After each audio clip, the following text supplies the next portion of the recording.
Ces temps-ci, on est dans une série sur le Notre Père. Le Notre Père qui est une prière formulée par Jésus pour nous enseigner comment prier. Donc, allons lire le Notre Père. Priez donc ainsi.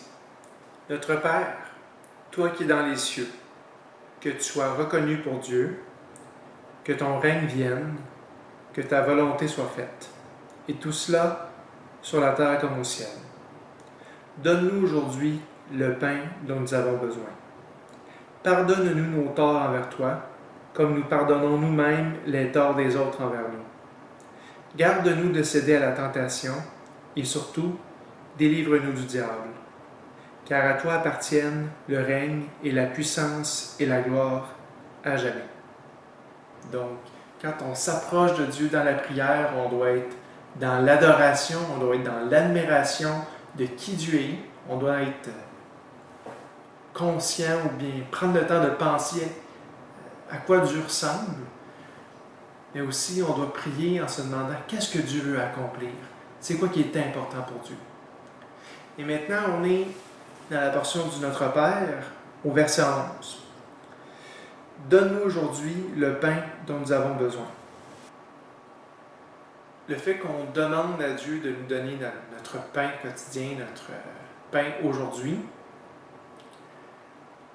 ça nous fait réaliser que Dieu est à la fois créateur, mais qu'il est aussi le pourvoyeur. C'est lui qui comble nos besoins. Et on doit lui demander de combler nos besoins. Et là, certainement qu'on pourrait se dire, ouais, mais là, OK, on doit demander à Dieu de combler nos besoins.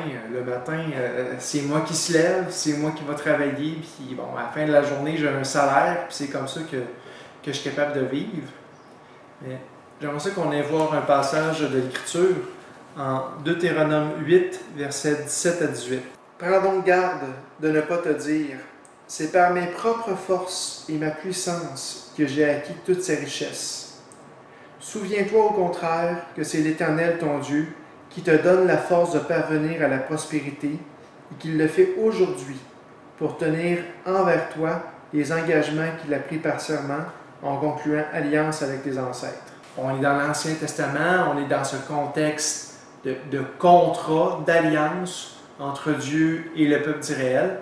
Un contrat grosso modo qui disait, Dieu dit, je serai votre Dieu, mais vous allez obéir à mes règles. Et si vous obéissez à mes règles, et moi en tant que votre Dieu, je vais prendre soin de vous, je vais vous combler de toute bénédiction possible et pas possible. Mais il y a quand même cet avertissement de Dieu de dire vos richesses, à quel point ça va bien dans votre vie, matériellement, bien, pensez pas que ça dépend juste de vous, que ça dépend juste de votre puissance, de vos compétences, de votre prévoyance. Non, réalisez que je suis derrière tout cela.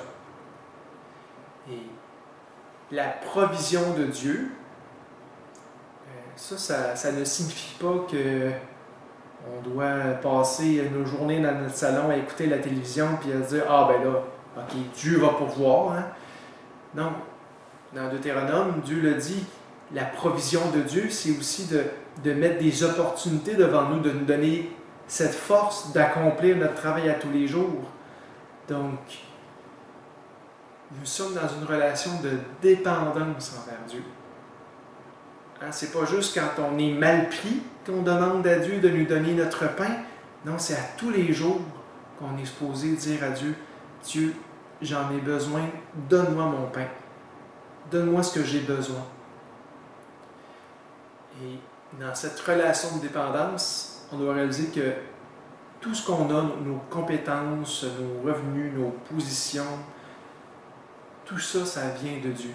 Et on est dépendant de lui. On parle du Notre Père qui nous apprend comment prier.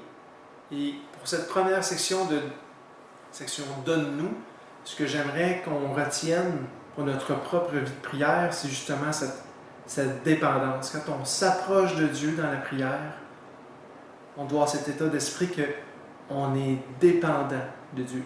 Pas juste dans le domaine matériel, mais dans tous les domaines. Et je sais que souvent, on va dire avec raison, on met de l'avant l'autonomie, l'indépendance. C'est très bien. Mais on doit réaliser que notre dépendance envers Dieu est bonne. C'est ça que Dieu a voulu. Et c'est dans cette relation de dépendance où Dieu pourvoit pour nous et où nous lui demandons de combler nos besoins et nous sommes reconnaissants envers lui. C'est ça qui est bon et c'est ça la place que Dieu doit prendre dans notre vie. La place de pourvoyeur dont nous sommes dépendants. Dans notre prière, on doit prier pour le pain d'aujourd'hui, le pain quotidien. Et il y a une notion de vivre le moment présent. Et j'aimerais aller un petit peu plus loin dans le passage de Matthieu 6. C'est pourquoi je vous dis, ne vous inquiétez pas en vous demandant qu'allons-nous manger ou boire? Avec quoi allons-nous nous habiller? La vie ne vaut-elle pas bien plus que la nourriture? Et le corps ne vaut-il pas bien plus que les habits? Voyez ces oiseaux qui volent dans les airs. Ils ne sèment ni ne moissonnent. Ils n'amassent pas de provisions dans des greniers, et votre Père céleste les nourrit. N'avez-vous pas bien plus de valeur qu'eux? D'ailleurs, qui de vous peut, à force d'inquiétude, prolonger son existence, ne serait-ce que de quelques instants? Quant aux vêtements, pourquoi vous inquiétez-vous à leur sujet? Observez les lys sauvages. Ils poussent sans se fatiguer à tisser des vêtements. Pourtant, je vous l'assure, le roi Salomon lui-même, dans toute sa gloire, n'a jamais été aussi bien vêtu que l'un d'eux. Si Dieu habille avec tant d'élégance la petite plante des champs qui est là aujourd'hui et qui demain sera jetée au feu, à plus forte raison ne vous vêtira-t-il pas vous-même? Ah, que votre foi est bien encore petite. Ne vous inquiétez donc pas et ne dites pas « Que mangerons-nous » ou « Que boirons-nous » ?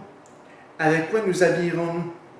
Toutes ces choses, les païens s'en préoccupent sans cesse. Mais votre Père, qui est aux cieux, sait que vous en avez besoin.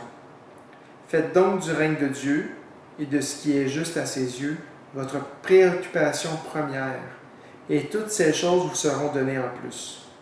Ne vous inquiétez pas pour le lendemain. Le lendemain se souciera de lui-même. À chaque jour suffit sa peine. D'une part, on a encore cette notion de dépendance envers Dieu, cette notion que Dieu est celui qui pourvoit. Donc, Jésus fait référence aux oiseaux que le Père Céleste nourrit, aux plantes qui sont vêtues par Dieu. Donc, c'est Dieu qui s'occupe de sa création et nous en faisons partie. Il y a aussi la notion ou l'aspect de notre valeur auprès de Dieu. Donc, oui, Dieu s'occupe des petits oiseaux, Dieu s'occupe des plantes qui finalement fanent et ne durent pas trop longtemps. Et Jésus dit, vous valez beaucoup plus qu'eux.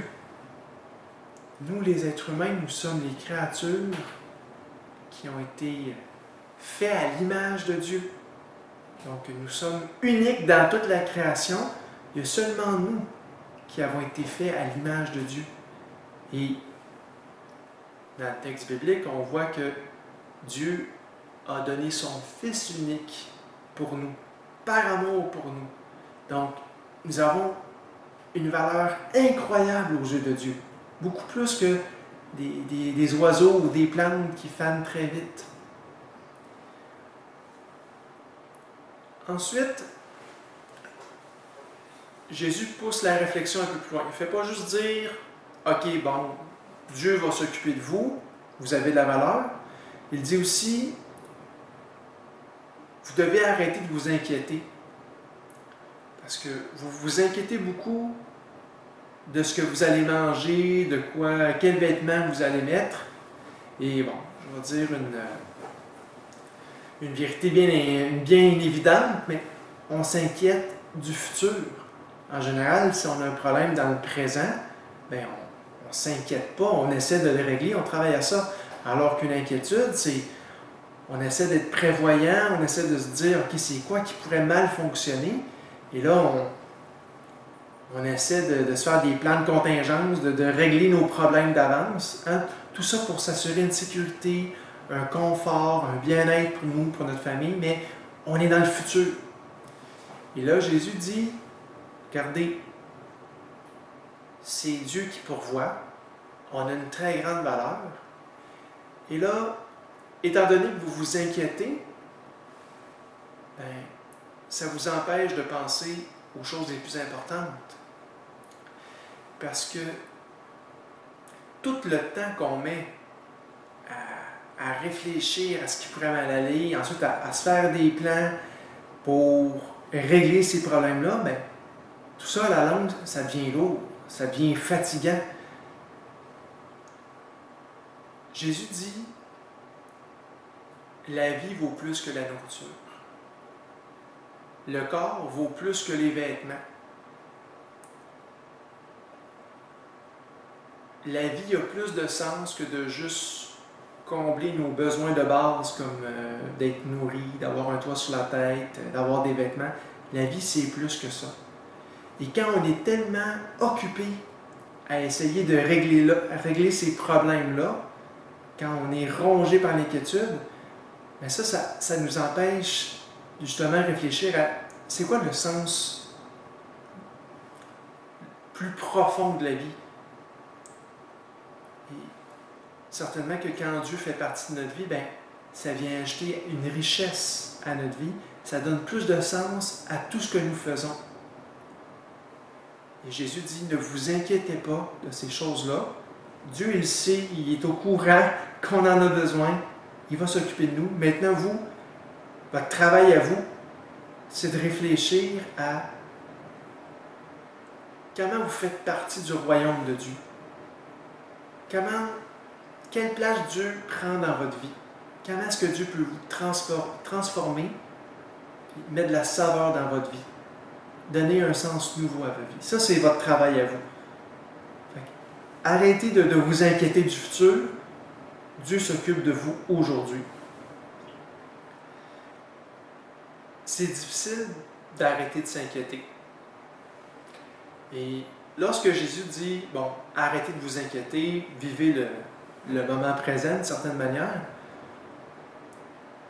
personnellement, je pense qu'il ne faut pas voir ça comme une consigne unique de dire, OK, oui, à un moment donné dans le passé, je me suis dit, je vais arrêter de m'inquiéter, puis depuis ce jour-là, je ne m'inquiète plus du tout, puis ça va très bien. Donc, je pense que nos inquiétudes, on en a à tous les jours, et d'une certaine manière, c'est une décision qu'on doit prendre à chaque jour, de dire, OK, là, j'ai des inquiétudes, il y a telle chose qui me turlupine, il y a telle chose qui est dans mon esprit qui me draine, mais est-ce que je prends la décision de dire, regarde, Dieu prend soin de moi aujourd'hui, je vais même lui demander de prendre soin de moi, qu'il comble mes besoins aujourd'hui, puis pour demain, ben, je demanderai à Dieu demain de prendre soin de moi pour le lendemain. De ne pas s'inquiéter, c'est une décision de tous les jours. Et même dans le texte de Matthieu, à un moment donné, Jésus va dire, votre foi est bien petite. Nos inquiétudes mettent en évidence ce qu'on pense de Dieu. Si on pense que Dieu est une personne qui nous aime, qui prend soin de nous, qui est tout puissant, qui est au contrôle, bien ça, OK, c'est apaisant. On peut dire oui, on peut se fier à un tel être qui va prendre soin de nous, qui nous demande, quand Jésus nous enseigne à prier le Père, Jésus nous dit, vous devez demander à Dieu de combler vos besoins, qu'il vous donne votre pain. Donc Dieu dit, je vais vous combler vos besoins, demandez-le-moi. Mais si on est constamment en train d'essayer de contrôler notre futur pour s'éviter tout problème, bien, on démontre que on pense que c'est nous qui sommes au contrôle, que c'est nous qui pourvoyons à nos besoins, et que c'est pas Dieu, et que si on ne fait pas tous les efforts, tous les plans, bien que là, dans le futur, on va être dans le trouble. Alors, comme je disais tantôt, Dieu n'enseigne pas la passivité, donc il veut qu'on soit actif, il veut qu'on mette à profit les opportunités qu'il met devant nous.